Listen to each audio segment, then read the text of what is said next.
Kokius įsimintinus momentus savo koncerte parodė Marijonas Mikutavičius? Kaip sausakimšą salę šokdino Saulius Prūsaitis? Kurie du atlikėjai ar grupės toliau tęsia atranką į Euroviziją?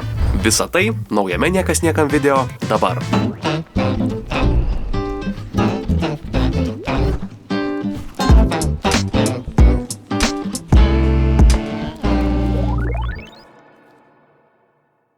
Gruodžio 19-osios vakarą sostinės Twinsbet arena buvo pilna. Beveik 10 000 žmonių susirinko stebėti didžiausio ir įspūdingiausio Marijono Mikutavičiaus koncerto 360. Šou ypatingas dar ir tuo, kad buvo parodytas vieną vienintelį kartą, o gerbėjai į jį rinkosi iš visos Lietuvos. Vienas populiariausių Lietuvos dainininkų daugiau nei 2 valandų trukmės šou 360 pradėjo naujausia daina Saulės vartai iš to paties pavadinimo albumo, kuris buvo išleistas prieš pat koncertą ir išsyk išparduotas. Laimingiausiai koncerte dar spėjo nugriebti paskutinius specialiai renginiui paliktus jo egzempliorius. Po koncerto Marijonas ant vinilo plokštelių pasirašė visiems norintiems. Pirmoji koncerto daina organiškai perėjo į vieną mėgstamiausių paties dainininko kūrinių Benzinas. Ji, kaip ir priklauso pagal pavadinimą, lydėjo visose 4 scenos kampuose, beveik iki arenos lubų, kylantis ugnies stulpai. 360 tapo ne tik įspūdingiausių, bet ir techniškai pažangiausių Marijono šou. Viduryje arenos sumontuota stačiakampė scena iš visų pusių raižė galingi šviesų botagai. Jos viduryje į viršų kilo matricos Siono miestą primenanti milžiniška šviesų konstrukcija, įrėminta 4 vaizdo ekranų. 5. užėmė visą galinę arenos sieną. Dainininkas prieš koncertą prisipažino, kad niekada nėra koncertavęs areninėje scenoje, kuri yra žiūrovų apsupta. Puikiai suprasdamas, kad jo dėmesio trokšta visos 4 pusės, jis sumaniai keitė pozicijas ir dainų tekstus padalindavo kiekvienam scenos kraštui. Niekas negalėjo pasijusti nuskriaustu. Vieną jautriausių programos dainų Degančios rankos Marijonas skyrė šiemet į amžinybę išėjusiam aktoriui Kostui Smoriginui.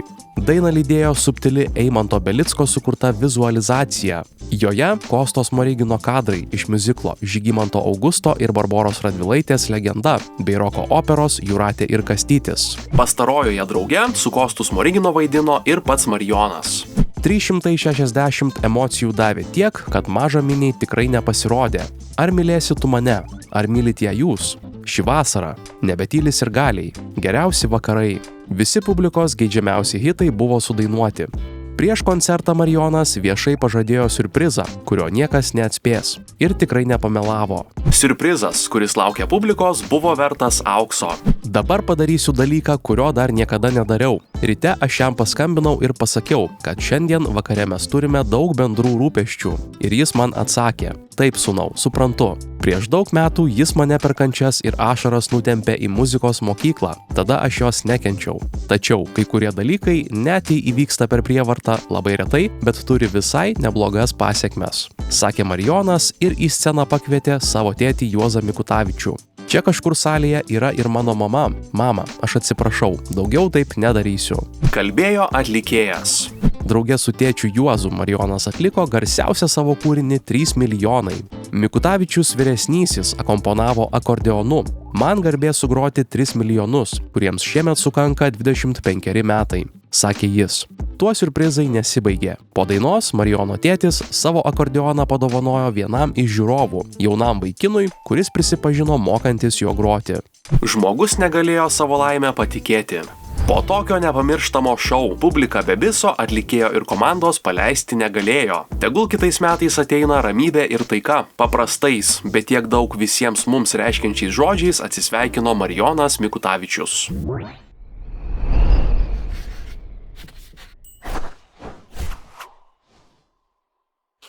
Sauliaus Prūsaičio turas Einam šokt įsisiūbavo gruodžio 18-osios vakarą. Į koncertą sostinės Kompensa koncertų salėje rinkosi ištikimiausi dainininko gerbėjai. Jų nereikėjo prašyti plojimų ar kitokio palaikymo. Nuo pat pirmųjų dainų buvo galima pajusti, kad žmonės susirinko pasilinksminti iš širdies. Saulius Prūsaitis nuo pat megahito 39 pasirodymo 2018 metais yra vienas daugiausiai Lietuvoje koncertuojančių atlikėjų. Einam šokti programa sudėliota iš garsiausių Sauliaus Prūsaičio hitų ir pagardinta naujomis dainomis. Žiūrovai entuziastingai priėmė neseniai išleistą dainą Antradienis ir išgirdo patį naujausią kūrinį Gerk daug skysčių.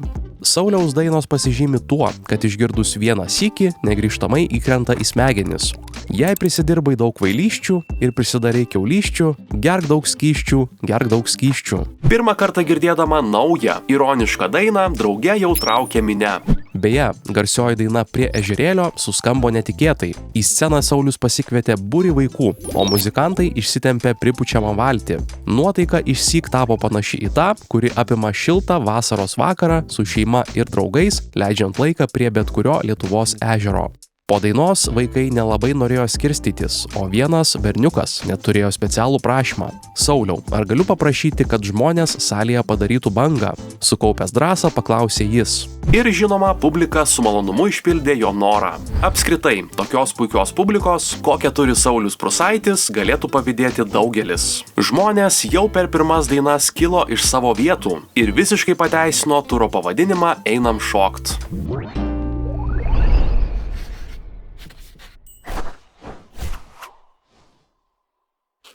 Sausio 31-osios vakarą televizijos žiūrovų dėmesį prikaustė antroji nacionalinės Eurovizijos atrankos laida. Scenoje vėl pasirodė 8 dalyviai, o vakaro kulminacijoje paaiškėjo, kam iš jų lemta žengti toliau ir pasirodyti atrankos finale.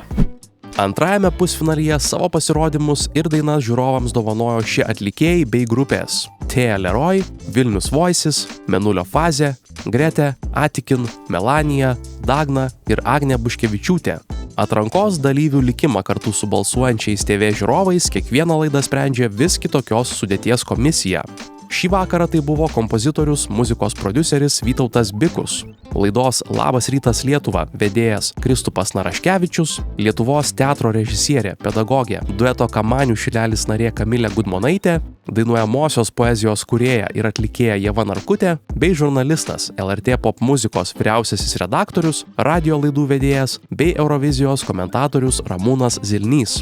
Nacionalinėje Eurovizijos atrankoje Thea Leroy pasirodė su daina Oblivion. Ji, kaip sako pati atlikėja, buvo parašyta jos vėlioniai močiutei. Grupės Vilnius Voices daina Grįšim apie kelionę iš tamsos į šviesą, apie viltį, kuri mums visiems šiomis dienomis yra tikrai labai reikalinga. Tai himnas meiliai, moteriškumui, moteriškai energijai. Kodėl jį vadinasi Dabar ir čia? Dėl to, kad būnant dabar ir čia, šioje akimirkoje galima lengviau, nuoširdžiau pajusti tą nuoširdžią meilę, nuoširdų jausmą. Taip savo eurovizinę dainą pristatė Mėnulio fazės vokalistas. Toliau vakaro pasirodymų seriją tęsė Grete, 24 metų Lietuvoje gimusi kaunietė, Jungtinėje karalystėje gyvenanti dainų autorė ir atlikėja. Nacionalinėje atrankoje Grete pasirodė su daina Parade.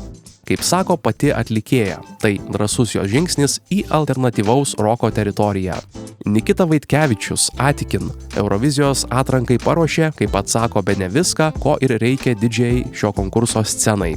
Jo dainoje Deganti žemelė susilieja etnokultūra, hip-hopas ir atrankusis drum and bass. Netikėta, stilinga, priverčia pakilti ant kojų. Pasirodydama nacionalinės Eurovizijos atrankos scenoje Melanija žengė rimtą žingsnį savo muzikinėme kelyje. Didžiavosi atlikėja ir savo euroviziniu kūriniu. Daina The Offering parašyta pagal Mikalojaus Konstantino Čiurlionio paveikslą Auka. Ji apie vidinę stiprybę, jausmus, apie tai, ko mes tiesiog neparodome kitiems. 7. numeriu į sceną žengė Dagna. Dagna televizijos žiūrovams pažįstama iš įvairių muzikinių šou, tačiau ir Eurovizijoje atlikėja pasirodo jau 3. kartą. Šįkart į atranką Dagna sugrįžo su daina Sau meluojam. Paskutinį vakaro pasirodymą žiūrovams dovanojo dainininkė ir muzikos kūrėja Agnė Buškevičiūtė. Į nacionalinės Eurovizijos atrankos sceną šiemet jau 3. kartą ji žengė su daina Unbound. Susumavus žiūrovų ir komisijos balus paaiškėjo, jog kelialapius į finalą iškovojo Atikin su kūriniu Deganti žemelė ir Vilnius Voices su Grįšim. Didysis nacionalinės atrankos finalas vyks vasario 27 dieną Vilniaus Twinsbet arenoje, kur renginį bus galima stebėti ne tik per LRT kanalus, bet ir gyvai.